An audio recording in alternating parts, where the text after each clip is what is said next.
Welcome to Haunt Weekly.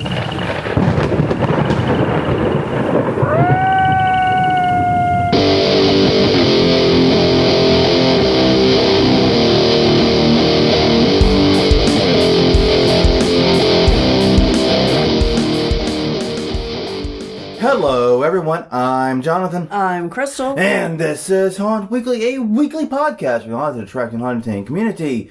Whether you're an actor, owner, or just plain aficionado, we aim to be a podcast for you. And we come to you today from a very different location than we usually record. Right. The massive recording studio at Haunt Weekly Towers in New Orleans, Louisiana, has been repurposed as the guest bedroom, I believe is the term. Yes, now it's guest bedroom and storage instead of studio and storage. So since Crystal's brother is sleeping daintily, and I doubt that. we have moved the operation into the haunt. Yes. You're hearing the haunt now. Like, that's the haunt. I have no idea what you just heard, but that's the haunt. Yeah. But yes, we are actually in the first room of our haunt, coincidentally where we shoot our garbage horror videos. Yes. Hoping that the lights don't go off. Don't scream. We might have some sound-activated props we forgot to Turn off. deactivate. Oopsie-daisy. Well, if you hear it loud, you know what happened. Someone said something too loud. Yeah. It won't be me. Be very, very quiet. We're hunting podcasts. Oh, we might be a little tired, folks. I apologize for the sheer exhaustion, but we are recording this Sunday after our first two nights. Right. And we did have two very successful nights, I might add. Now, we're going to talk at length about our season and about our haunt in later episodes. We have a lot we want to go through on that. But suffice to say, for today, two very great nights. Halloween night to go. The big dance, as we like to say, is yet to come. I'm excited. You're excited. It's been a wonderful. We got a very good haunt this year. We've got a very good crew. Yes. A surprisingly good crew. We had a lot of untested people. Yeah. But they all came through. It's very, very rare that you get a bunch of untested people. Yeah. And every single one of them hit it out of the goddamn park. We have 3 new people who have never worked in a haunt. Never worked in a haunt. One of them never even seen the inside of a haunt until this year. And they are all knocking out of the park in their respective areas. Our new doctor is in particularly very impressive. Yes. And we'll talk more about this later, like I said, but I just love being outsmarted by my actors. Yeah. I love it when it happens. It doesn't happen often, but it happened this year. But anyways, this is indeed Haunt Weekly. We are available at hauntweekly.com. Mm-hmm. We are Haunt Weekly on Twitter and Haunt Weekly on Facebook as well.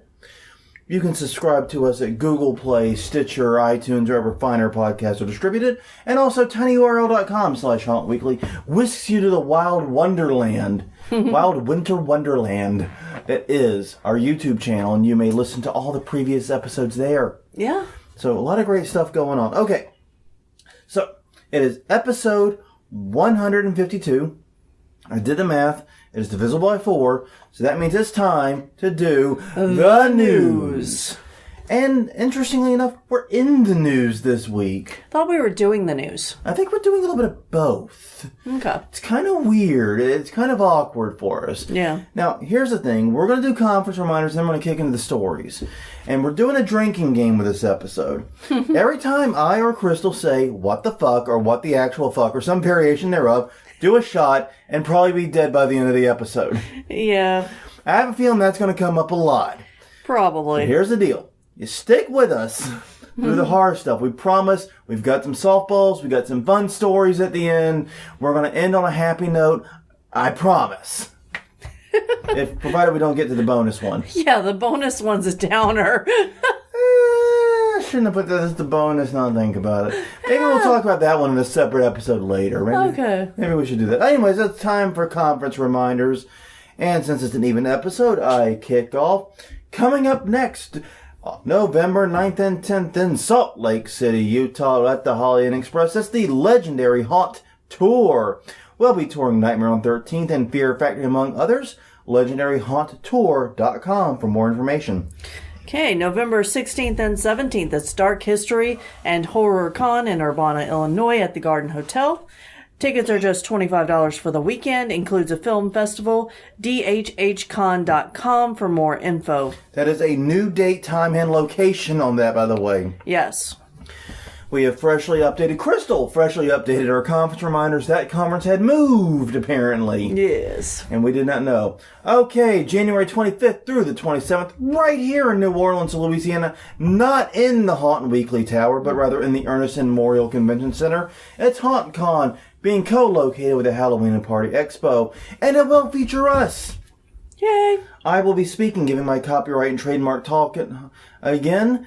But also, we will be doing some cool things. Hopefully, we'll get some of you out here to tour our tiny little haunt and to see what we do and things like that. So, we got things we want to do.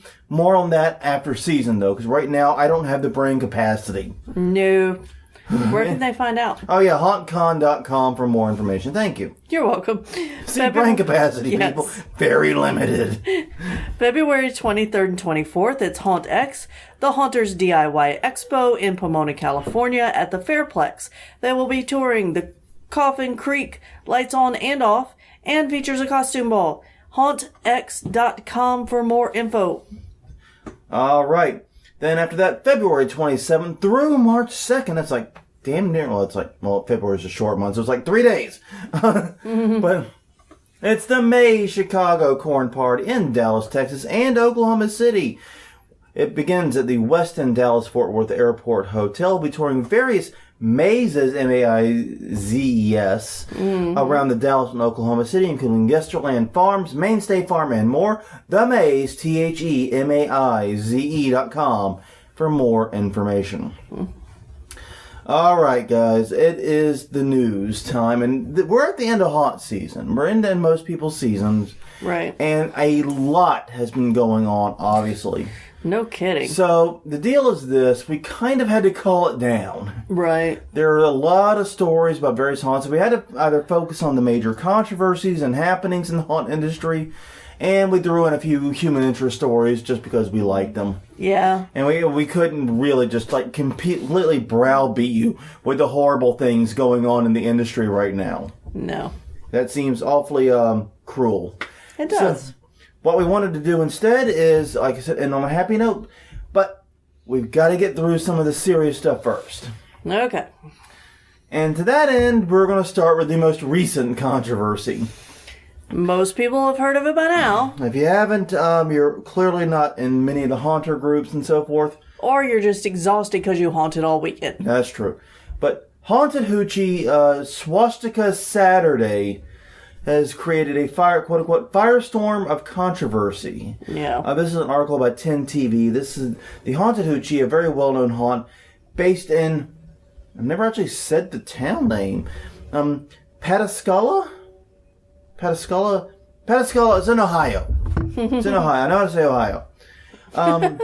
They held their annual Swastika night, and they held it on a rather unfortunate night this year, the night of the synagogue shooting. Right. Happened the day earlier in the day. Wow. Yeah. What the fuck? Shot. Yeah. Yeah. I don't know why this night exists to begin with. Apparently it's been going on for a long time. And they say 28 years, specifically. What the fuck? Shot. Yeah. You're going to be pounding them for this article, guys. I apologize. Yeah. Yeah, I mean, I agree. There was a great thread on, I think it was Reddit, where someone said, what group of people start a conversation with, Swastika night would be a great idea? Yeah, I don't know. And I mean, they've gotten in trouble before for some of their events. Yeah. And things. We'd have to look up articles, but they've come up before. They have come up before, and they are known for pushing boundaries. They're known for doing things that are controversial, doing things involving nudity, doing things involving religious themes, and so on and so forth. Being on the edge. Being very edgy, so to speak. Yeah. And also being a more extreme haunt in terms of the way they interact with the customers and so forth. Fine, I get that. But the owners of the haunt say it was meant to promote unity. I don't get that. No, I don't either. And maybe unity against them? That's always what I think of whenever whenever it's like, this person promotes unity. And it's like, well, they're not really. So they're really, uniting us against them. Yeah. But no, I do think that this crossed a line between regular, just unsettling and playing with that edge into actively harmful and distasteful. Well, and one of the problems you have is when you're a haunt that likes to push boundaries, or when you're any medium, like it doesn't really matter. You could be a movie, you could be you could be anything, music, it could be anything. When you like to push boundaries, when you like to push edge, when you exist in that space, sometimes the edge pushes back. Yeah. Sometimes you do cross the line. And I think this is one of those times. Now, did they know or control the timing of this? No. No. And interestingly enough, one thing else to note is that this event was not promoted on either posters or major ads. Right. This was an event that was solely promoted on a singular Instagram post. Yeah. That apparently had been planned for some time. Yeah. I don't know. I think I would have gotten up, saw the news, and said, maybe not this Fuck weekend. this, we're done. Yeah. Nope. Yeah. It's difficult enough to do it in the current climate we're in, as far as Nazis go. Right. It's difficult enough, and I think it's pretty much goddamned impossible right now. Yeah. Even with being a boundary-pushing haunt. But right after a shooting at a synagogue, that is the moment, like, I think you said it well, where you get up, you go, holy shit, and you run to the computer and you cancel whatever the hell you were about to do. Yeah. Smart people do things like that. They think about how this is going to be perceived. No. And pushing boundaries is a thing. I mean, House of Shock did it here for 25 years. Right. And they literally had a theme centered around devil worship and human sacrifice. Right. I mean, just saying, we're not unfamiliar with haunts that have pushed these types of boundaries. Yeah. But, there are boundaries you don't want to push. And one of those is not only what I say, riding a massacre of 6 million people, right? But a more current, very recent tragedy. Yeah, no kidding. It's just wow, and to do that, it's unfathomable, it's unconscionable, and I get wanting to be edgy, I get wanting to be, on that, riding that line, I get that. But man, if you do that, you got to be careful. Mm-hmm. Yeah. You cannot do it this way. Right. There was a band that was set to play that night. Only Flesh. Only Flesh. Sorry, I almost call them Dark Flesh. Yeah, Only Flesh. They did back out whenever they heard about the promotion. Yeah. They were unaware of the promotion. As apparently was like nearly everybody. Yeah. Because one of the things I found interesting about this is Haunted Hoochie's like, yeah, we've been doing this for 28 years and blah, blah, blah, blah, blah, blah. And everyone else is like, we hadn't heard of it. Well, I mean, that's the thing. If you really are promoting unity and trying to take this back, you would put it everywhere. Yeah. You wouldn't be hiding it, in a back shadow. Yeah. So. Yeah, and just promoting on your Instagram and so forth, you would be putting this forward. And as other people have noted, yes, the swastika is a symbol from Buddhism. It's a symbol from, way, way before the Nazis ever took hold of it. But you would not be the one to reclaim it. No. Whoever you are not the person that gets to try to reclaim it. No. That's not how this works. Yeah, it's poor taste. And it was poor taste to begin with. Yeah. But then when combined with national tragedy and current events, it became a freaking disaster. Yeah. So, what the fuck, right? Exactly. What the fuck is all I can really continuously say about that. It's that bad. And it doesn't get any better from here, folks. You didn't think we could go downhill from swastikas, but we almost kind of do. Yeah, no kidding. For this next one. Okay, Akron Fright Fest. Is this another Ohio haunt? I think, Cleveland, Ohio is another. Ohio, who hurt you? Yeah, really. Who hurt you, Ohio? I know you have a lot of haunts, but who hurt you? Where did they touch you? What did they do? What happened? Well, apparently they touched you at this haunt. What the hell, Ohio? Anyways, Akron Fright Fest closes following a mock rape controversy. Yeah. Now... And family matters. And quote-unquote family. Bullshit. Come on. I know. Bull fucking shit. It's there. I'm saying it for accuracy's sake. It's in the headline. There are no air quotes big enough for that. Yes. Anyways, the story goes like this. Akron Fright Fest, for the record, is a collection of 6... They advertise themselves as 6 extreme haunts. Right. In the area. But basically, some of the haunts are more extreme than others.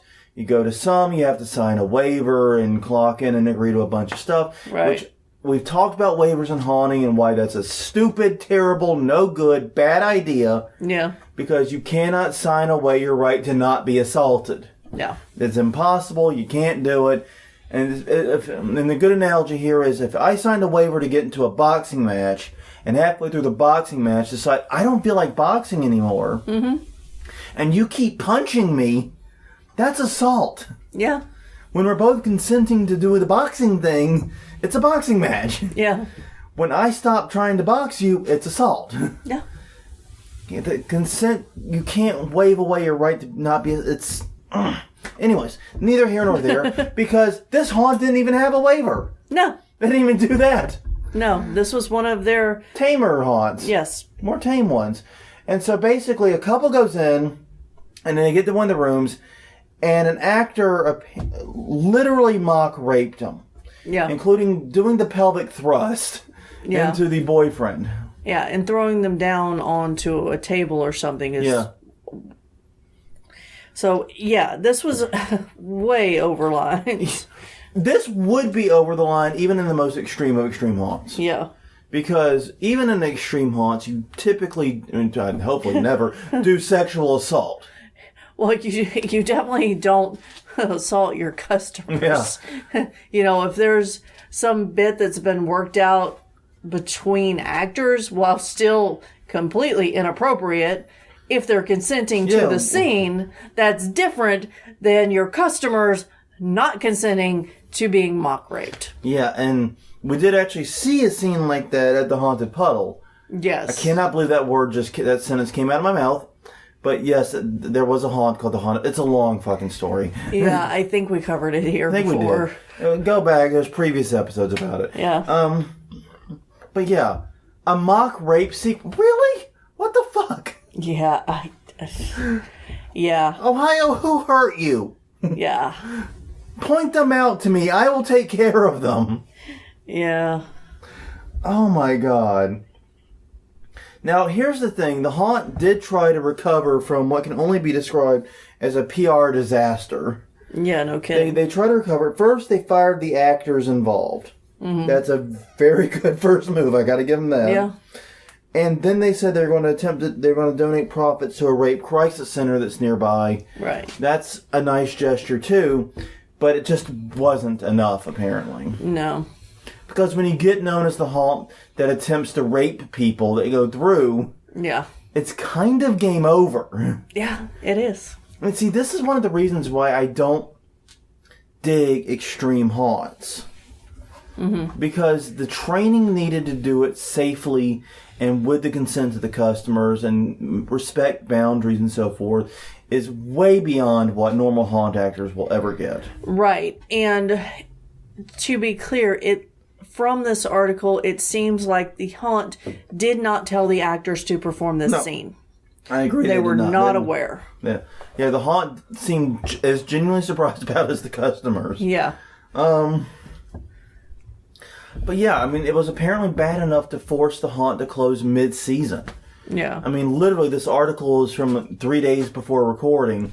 So not only did they miss Halloween night, but they missed the final weekend, the busiest weekend. Yeah, and that's a shame. Yeah, this is just like I said, extreme haunts. And this is the thing, like I said, I know this was one of the tamer ones, but you look at the ads, and the ads are actually, some of the ads are actually in the article, so I'd encourage you to check it out. They promote themselves as extreme haunts. Right. In general. And I know that some are tamer and some are lighter and blah, blah, blah, but that's how they promote themselves. Yeah. And the actors are hearing that. Right. And some of the actors, and look, take it from me, there are some actors that just can't follow instructions.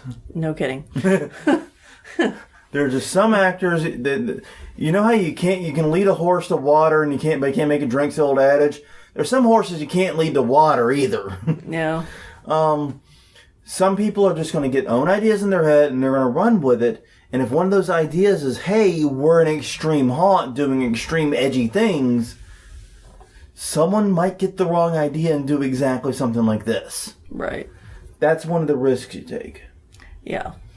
And honestly, you know, they closed down. It probably was a wise move. Maybe they can bounce back next year or another year or whatever. But no. They're not, frankly, that's just it. They're now known as the quote-unquote rape haunt. Yeah. Yeah. I don't know where to go but to say that's what they're known as because it's the truth. So, yeah, it's going to take a lot of work probably for them to be able to come back from this. Probably another name or, I mean... rebranding. What the fuck? Yeah. Just what the fuck? I am blown away by this story. When I first heard about this back when it first happened 2 weeks ago, and we just got the news now about them closing down for the season. Right. When we first heard about it, I literally did not believe it immediately. It just sounded too crazy. Yep. Too crazy. I mean, there's no goddamn way in hell that happened. Yeah, no way that this headline means what it says. This headline has got to be blowing something out of proportion. Yeah. It's got to be exaggerating it. You know what I mean? No, it actually fucking happened. Yeah. What the fuck? Oh, come on. There it is. Go. Told you it'd be you. Yeah, we really should have deactivated this while we were recording. Yeah, we forgot. All right. Just consider it obvious. Anyway, let's move on to more horribleness. Yes. Okay, this one, I don't know if I'd call it a happy ending, but it has an ending at least. Right.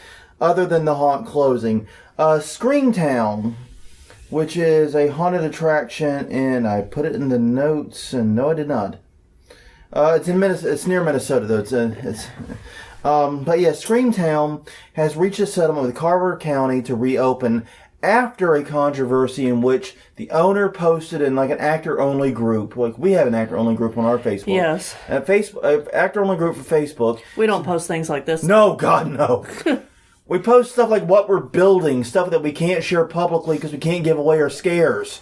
Yeah. But we're really excited about, so we want people to see it. Yeah. That's all we do there, and general communications about when to arrive. Yeah. Anyways, they posted a thing saying that they would have a quote-unquote zero-tolerance policy on Somalis. That's definitely a what the fuck. What the fuck? I mean, seriously. There's nothing about that that's okay. No. I mean, and it was the owner doing it. Now, the fallout from this was very, very swift, which was Carver County. Pretty much, I suspect they had some guy on call who ran out there and put up a stop work sign because the county apparently owns the property. Yeah. So they literally had someone like the Flash run out there like the minute it happened. It was incredible how quick that happened. And posting a stop work order, and the sheriff's department canceled the contract with them. Yeah. Now, the county said initially that they posted it kind of coincidentally because of the fact that permits had expired months before. Right. Convenient reason it is. Because, if you would think if they were really upset about the permits expiring, they never would have opened in the first place. Exactly. So, no, interesting timing to notice the permits had expired, county. Interesting timing. But no, but the sheriff's office, like I said, also canceled their contract for security, and that left the haunt in a position that they could not open. Now, that being said, the owner said that they were going to defy the county's orders and open anyway, setting the stage for a possible battle that, for better or worse, did not happen. Right. Because the county struck an agreement with them and allowed the haunt to reopen. However, the sheriff's department said, nah, screw that. Yeah. We're still not working with these guys. And basically said, we're not doing it. So they had to hire private security. And from the sheriff's department standpoint, they were right to not do that, because if something were to happen while policing it, yeah, like they arrested a Somali person or whatever, did something that impacted a Somali person, they could claim that they were targeted because of their race. Yeah. Because of this post. They would have evidence, they would have a case possibly being built. And that could come after the sheriff's department. They couldn't take the risk. No. I mean, racial profiling is already enough of an issue for police departments. They don't need to have a haunt owner adding to that fire. No kidding. And this is just bad decision making. And yeah, what the fuck? Just, yeah. Why would you post that? I don't. They could have said, we have a zero tolerance policy on customers doing blah, blah, blah. Would have been totally fine. Yeah. You see people doing this, they're on their asses out. Zero tolerance, no second chances, they're gone. That would have been completely fine. No, they had to target a single racial and ethnic group. Yeah. What the fuck? I don't know that there was any way that they could have worded that. Worse. Well, no, that could have been... Like remotely acceptable? Yeah. Exactly. There's no way to word that where it's acceptable. Because it's just racist. Yeah, it just... yeah, I've got no words, man. If you've listened to this podcast long enough, you know that I'm the one that fills the gaps when we're trying to think. Yeah. And I stammer and stutter my way through it until we can think of what we're actually wanting to say. Mm-hmm. I can't even do that. Mm-mm. I can't even wrap my head that far around this. Nope. This is... What the fuck? Mm-hmm. We are in a business about public relations and public appearances. Yeah. We have to appear scary, but we have to appear accessible. Yeah. You want to appear to be a very good place to get a good fright on, but a place that is welcoming and is going to have a large group of customers at the door. Yeah. You don't get that when you post racist stuff. No. Not at all. Or you only get people who have that mindset showing up, which is a different whole set of problems. Yeah, it's even worse. Yeah. Moving on. Moving to West Haven, Utah. Yeah, this is, like I said, I told you the front half of this episode is going to be rough, guys. I warned you. Christ. Yeah. Haunted house employees are groped and sexually assaulted by customers at a haunt in West Haven, Utah. They do not name the haunt. I did not research what haunt it could be.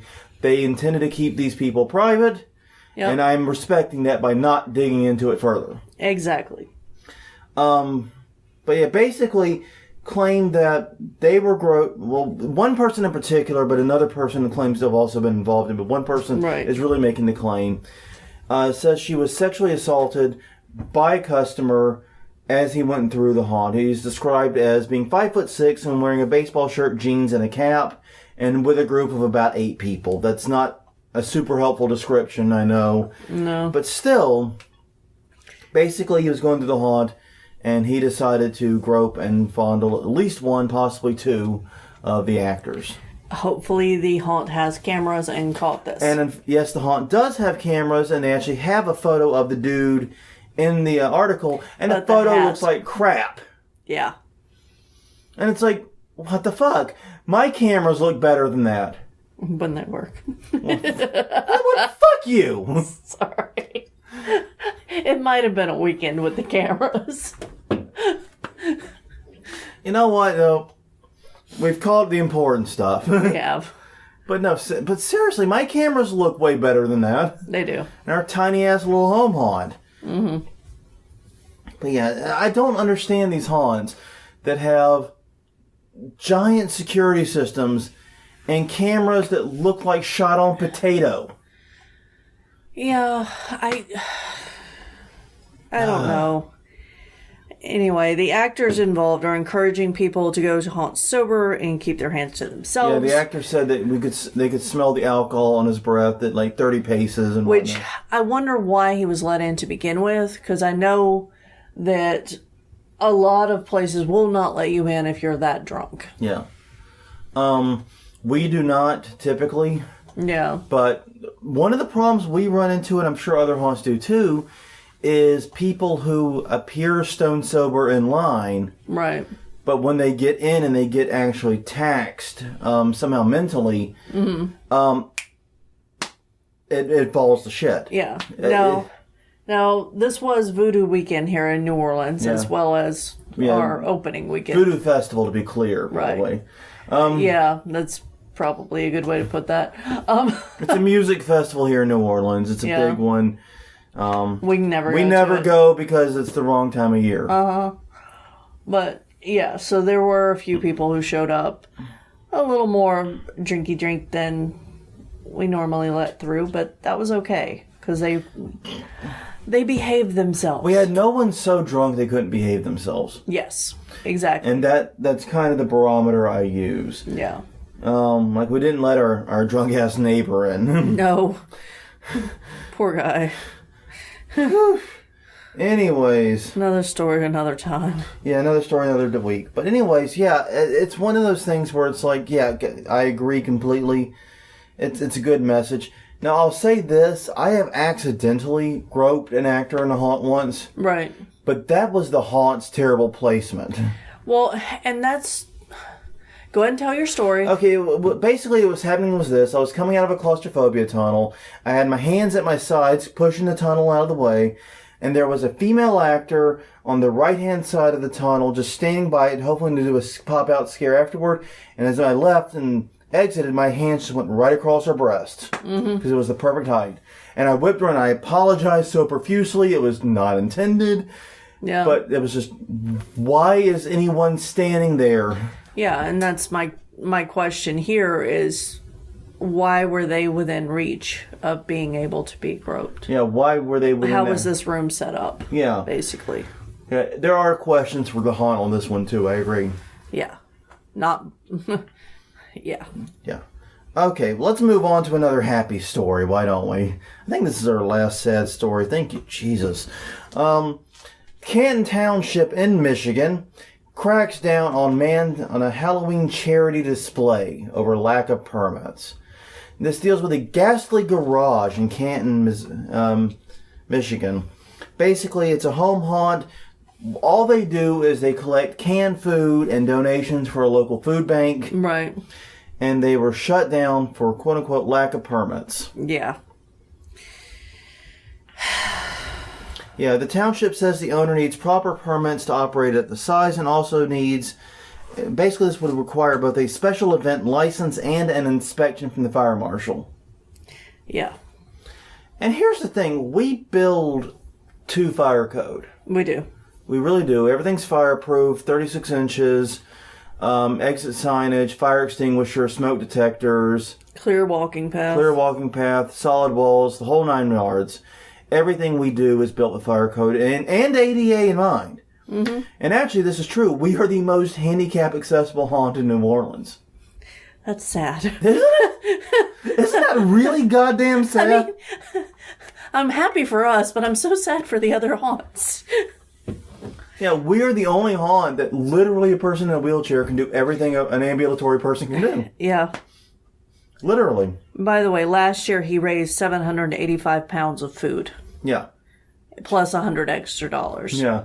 So it's not like this was a small charity. No.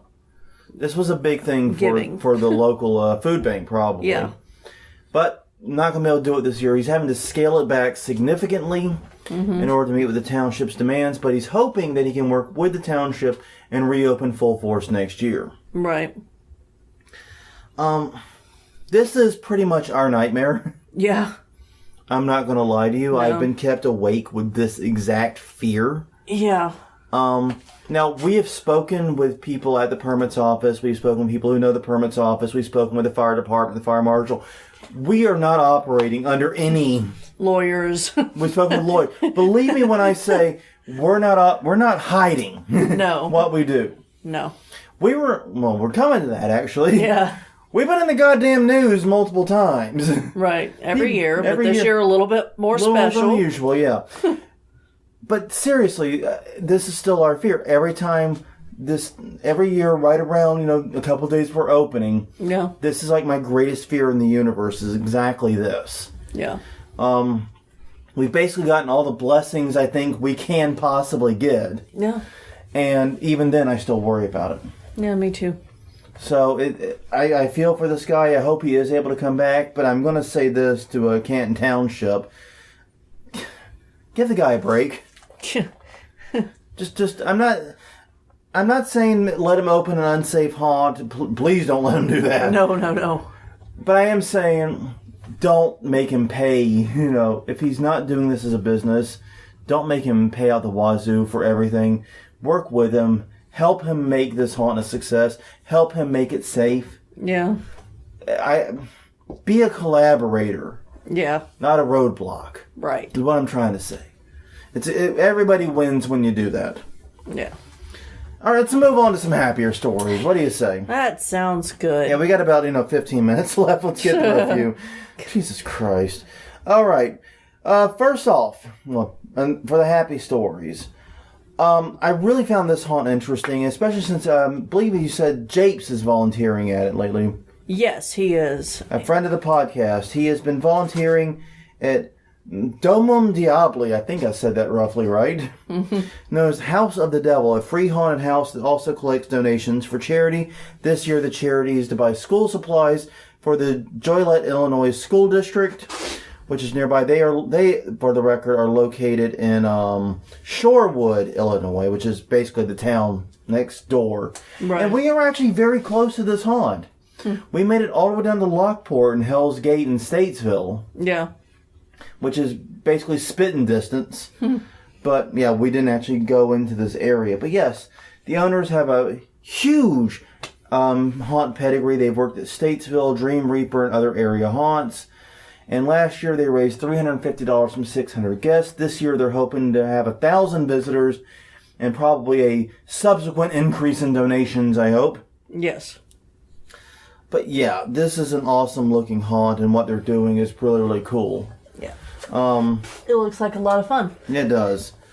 Yeah, not much else to add to that one. Just wanted to throw it out because it was in the news, and the connection with Japes, we had to mention it. Yes, and it was happy. It's happy. We needed happy stuff. God damn Speaking of happy stuff, my mom sent in a story. I'm not actually making this up. My mom sent in a story for Haunt Weekly. Yes. Hi, Mom. Hi. I got your message. Love you too. But yeah, she sent in a story. This is from WSPA in South Carolina. Easley, South Carolina. 2 teenagers, aged 15 and 16, have created a haunted house that they've opened to the public. Yeah. Basically, they have this haunt called the Asylum. And they'd been putting it on for some time for family and friends and whatnot. Right. But one of their dads saw how much they were putting into it, how much time they were sinking, and said, hey, maybe we could take this public. Yeah. And so they've opened it up. Tickets are $15. And if you're wanting to go, they'll be open Halloween night from 7:30 to 11:30. And the little video package is really interesting. They had some really creative ideas in there. Right. And this is one of the kinds of haunt I really, really love because you can see the process, the mental process in it. How do we do something really cool with very, very little? Yeah. I love that style of haunting. Oh, yeah. Because it really does bring out a lot of creativity. I love their dot room. Were they the ones with the... yeah, they were. We all know what a dot room is, I'm pretty sure right now. But they actually used a laser projector to do the dot room. Yeah. Laser projector on a black morph suit in a black room. Done. Brilliant. Good work, guys. That was thinking. And our final story tonight, in the official capacity at the very least. New Orleans Haunted House and Family's Garage. Wait, this is us, isn't it? Yeah. Yeah, we couldn't resist including this. This is in the show notes. It'll be the last item. Feel free to check it out and watch the video. But basically, our local CBS affiliate did a profile piece on us. Yeah.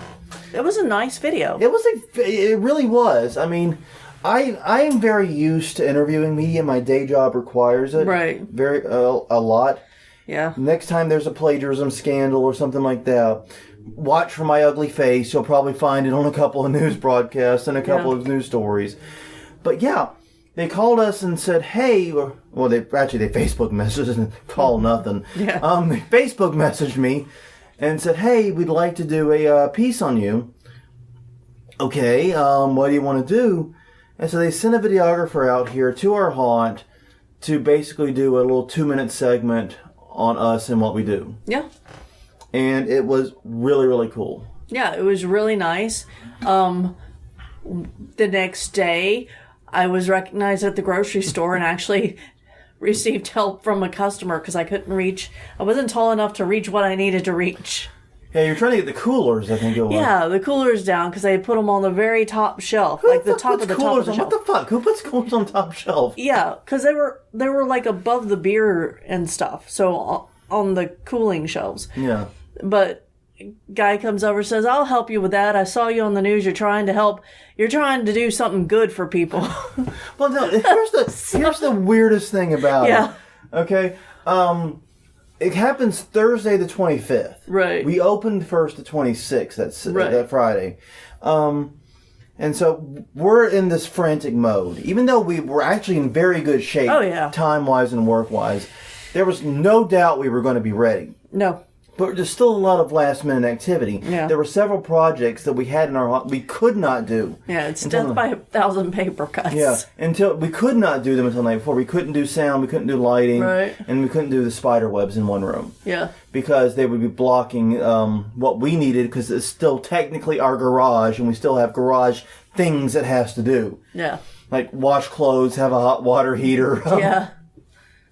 But anyways, so we're trying to get these million little things done, and we talked to the videographer. Oh yeah, it'll be on the internet about an hour after it airs. Yeah.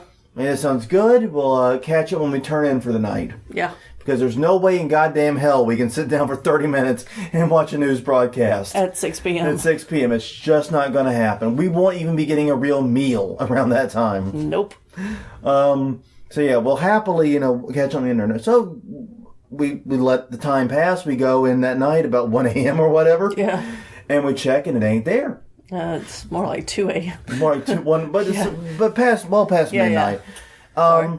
And then the next day, everyone is telling us how great we seemed. Yeah. Like our next door neighbor, saw you on the news, y'all look great. Yeah. I'm like, thanks. Wish I'd seen it. They showed you a bunch of times in 2 hours. Yeah, they had you on the loop for like 2 hours on channel 15 or whatever it was. Yeah. I'm like, thanks. And then you get recognized at the grocery store. Yeah. And then everything else happens.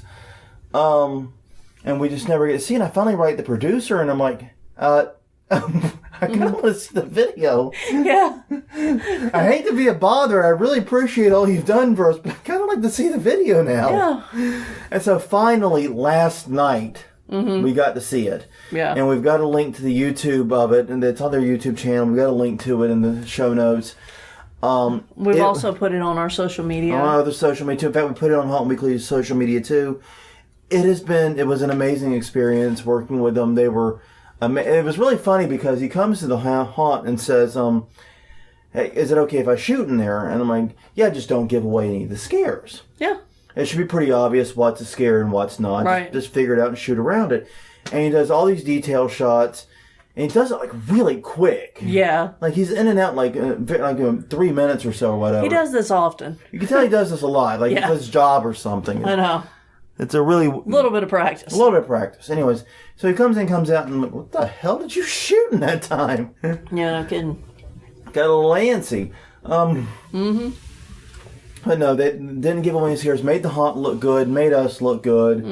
We really appreciated it. It was an awesome feel-good piece, and it it drove a lot of people to our haunt, I think. We had the first 2 nights were both record-breaking in terms of the amount of traffic for those nights. Right. Halloween's still to come, and Halloween is 80 to 85% of our traffic. Right. I'm a little antsy now about that. That's a lot of people maybe coming. Yeah, I am too, because we have a slower haunt this year. Yeah, we got to find ways to quicken it. And we've talked about a few minor changes to improve throughput. Some lighting in one area where people are getting caught up.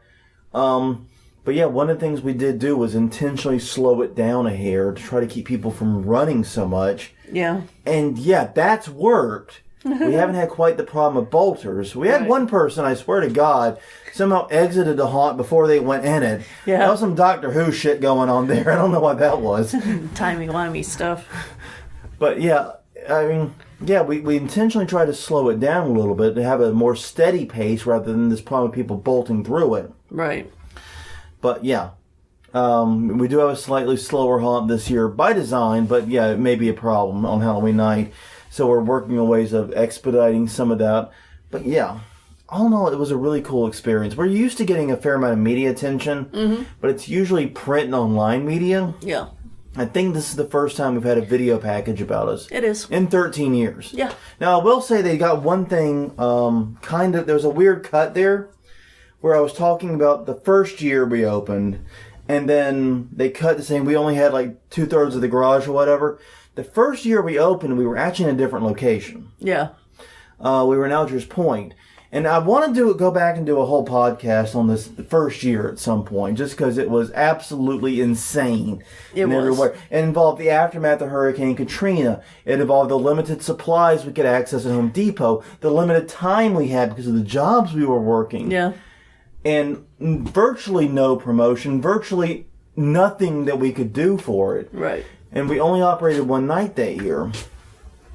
Granted, we operated from 4 until 11 because we were mad bastards that had no concept of how long you should open a fucking haunt. No kidding. 7 fucking hours? What were we thinking? I don't even know. And opening at 4 p.m.? What the fuck?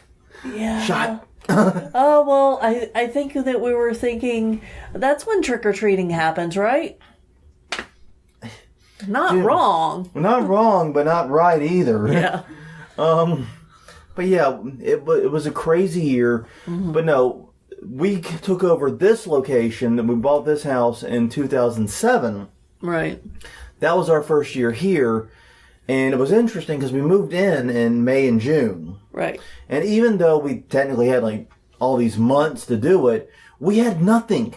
Had nothing, just bought a house and didn't know how to do anything. Yeah, we had nothing because all the stuff we'd used at the other location had to be tossed. Oh, yeah. The drop panel, everything we'd used there had to be tossed. Yeah. It wouldn't have fit the space anyways. It was all out. It was not right for this area. Well, it was broken. It was broken, dude. Didn't help. So when we moved in here, we had to set about building a crap ton of panels. Yeah. We'd only ever built a handful of panels by that point. Yeah. We had to build a crap ton of them very quickly. Mm-hmm. That meant buying a lot of lumber. That meant learning some skills about how to do this quickly. Right. And we didn't have those talents. So, yeah, that first year was rough. We didn't know what the hell we were doing with this space. Mm-hmm. We were super excited to have it. Yeah. But we had no clue what we were doing. Right. And, that's one of the things that interview really got me thinking about was how much we've changed and how much we've grown over the past 13 years. Yeah. And technically now, as I've multiple times noted, we are the longest running haunt in New Orleans. Mm-hmm. That should really disturb me more than it does. And it disturbs me a lot. Yeah. Me too. But yeah, it was a great piece. I really enjoyed working with them. They were awesome. WWL was awesome to work with. And, hopefully, maybe we'll do another one next year with there's 2 other networks, Maybe. Well, I think there's 3 actually. 3 other networks in the city. Oh. So yeah, maybe we'll do another one next year. It'll be a lot of fun. Mm-hmm. Well, is there anything else you want to add? We'll come back to the bonus one later. Let's not bring everyone down. We've had a good time on the ending. Yeah. Let's not bring everyone down. It's an important enough topic, I think, to warrant its own episode, actually. Sounds good. And it's something that Jape shared a while back that we just now got around to. Mm-hmm. We got around talking about it. We read it when he posted it. But anyway. So anyways, this has been Haunt Weekly. It was episode 152 covering October 2018 news. You can find us at hauntweekly.com or Haunt Weekly on Twitter, Haunt Weekly on Facebook.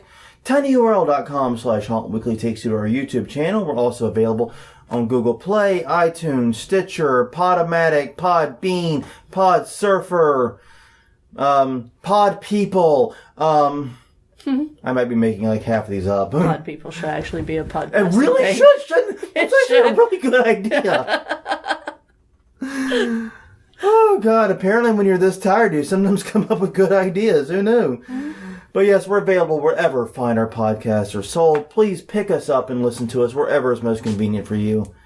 But until next time, I'm Jonathan. I'm Crystal. And this was Haunt Weekly, episode 152. We will see you guys next time.